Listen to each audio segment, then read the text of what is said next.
How desperate has the situation become for those civilians there? Well, it's becoming more and more desperate, and certainly there is mounting international concern about the plight of these civilians.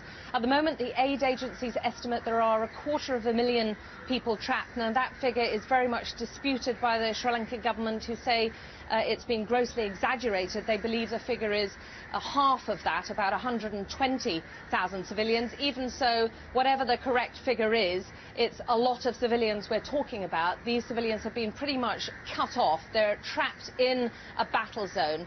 The Sri Lankan forces, 50,000 troops or whatever, are continuing their march. They're encroaching bit by bit into Tamil Tiger rebel territory. They made further ground today, taking over the Vishwanadu town, which is part of the Mullaitivu district. They captured a Tamil Tiger rebel submarine, or they found it, and they also uncovered one of their bunkers. So they are gradually, slowly, bit by bit encroaching. The Sri Lankan government says they are in no mood to consider a ceasefire, and that is exactly what the UN and the other aid agencies are demanding, including the British Foreign Secretary David Miliband. They feel that there needs to be some sort of ceasefire, a lull in the fighting, to allow these civilians to escape safely.